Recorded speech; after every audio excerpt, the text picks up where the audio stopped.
Shalom Bapak Ibu yang kasih Tuhan Yesus. Sabda Sadik hari ini diberi tema Roh Kudus menyertai hidup orang percaya. Sebelum memulainya, mari kita berdoa. Terima kasih Tuhan Yesus untuk kasih kemurahan dalam hidup kami. Kalau sebentar kami boleh mendengarkan Sabda Sadik, kiranya Roh Kudus menolong dan memimpin untuk kami dapat mengerti kebenaran firman-Mu. Hanya dalam nama Tuhan Yesus kami berdoa dan mengucap syukur. Haleluya. Amin. Nasab kitab hari ini terambil dari kitab Yohanes 14 ayat 17. Saya akan membacakan, yaitu roh kebenaran. Dunia tidak dapat menerima dia, sebab dunia tidak melihat dia dan tidak mengenal dia. Tetapi kamu mengenal dia, sebab ia menyertai kamu dan akan diam di dalam kamu. Mengapa kita harus hidup di dalam roh?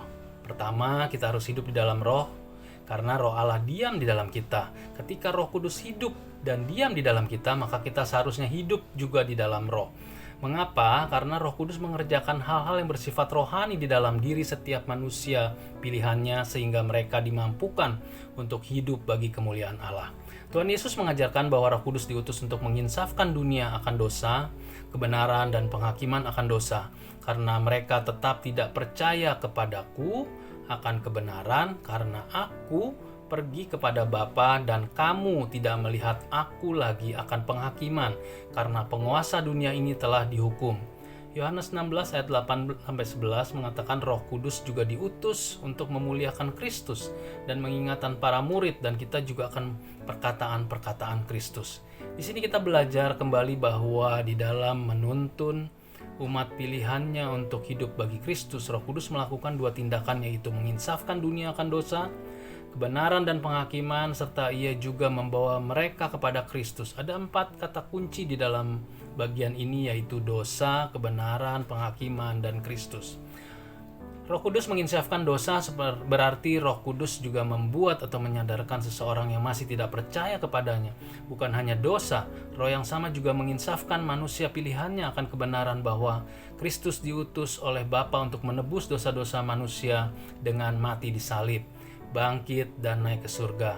Lalu Roh yang sama juga menginsafkan dunia akan adanya penghakiman bagi mereka yang masih tidak mau percaya karena kebebalan mereka. Siapakah mereka itu? Mereka adalah penguasa dunia yang menghina Kristus. Dan terakhir, Roh Kudus juga menuntun umat pilihannya untuk mempelajari apa yang Kristus ajarkan, meladani apa yang ia lakukan, dan hidup hanya bagi Kristus saja. Dengan kata lain, Roh Kudus sejati memimpin umat pilihan Bapa untuk hidup hanya bagi Kristus dengan mempelajari dan meneladani apa yang telah Kristus ajarkan dan lakukan. Ingat, barang siapa yang mengaku dipenuhi Roh Kudus tetapi hidupnya tidak berpadanan dengan ajaran tindakan Kristus, mereka adalah orang-orang yang mencemooh atau yang membohongi Roh Kudus. Kedua, kita harus hidup di dalam roh, karena itu adalah tanda kita milik Kristus. Kristus adalah pribadi kedua Allah Trinitas yang menjelma menjadi manusia. Di dalam hidupnya Kristus taat mutlak kepada Allah Bapa sampai mati di salib demi menebus dosa-dosa umat manusia pilihannya. Pada hari yang ketiga ia bangkit dan naik ke surga.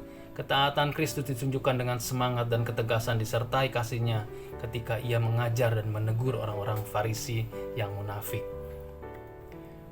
Kristus juga sangat peka pada pimpinan Roh Kudus, sehingga ada kalanya ia menyingkir ketika ia mau dilempari batu, karena waktu di mana ia harus menyerahkan diri belum sampai pada waktunya.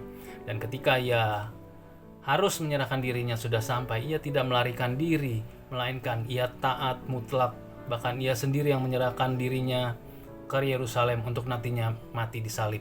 Tuhan Yesus Kristus adalah sosok pribadi yang agung mulia di sepanjang abad. Hal ini adalah satu-satunya bukti bahwa Kristus bukan hanya berdatur manusia, tapi ia juga 100% adalah Allah. Jika ia bukan Allah, mana mungkin ia bisa taat mutlak kepada Bapa. Roh Kudus yang mengefektifkan karya penebusan Kristus, kita boleh menjadi milik Kristus dan anak-anaknya, adalah mutlak karena pekerjaan Roh Kudus.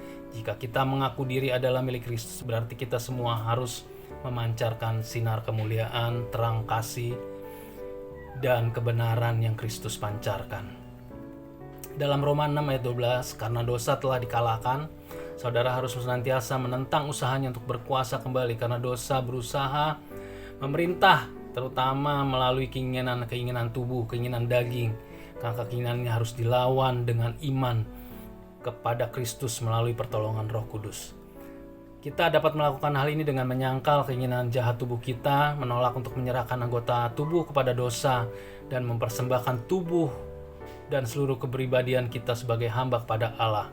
Demikian kebenaran firman Tuhan hari ini, kiranya Roh Kudus menolong kita untuk tetap terus setia dalam kehidupan roh secara konsisten agar kehidupan daging kita semakin terkikis oleh kehidupan roh kita dan kita semakin layak di hadapan Tuhan karena Roh Kudus menyertai hidup orang percaya. Amin. Tuhan Yesus memberkati. Shalom.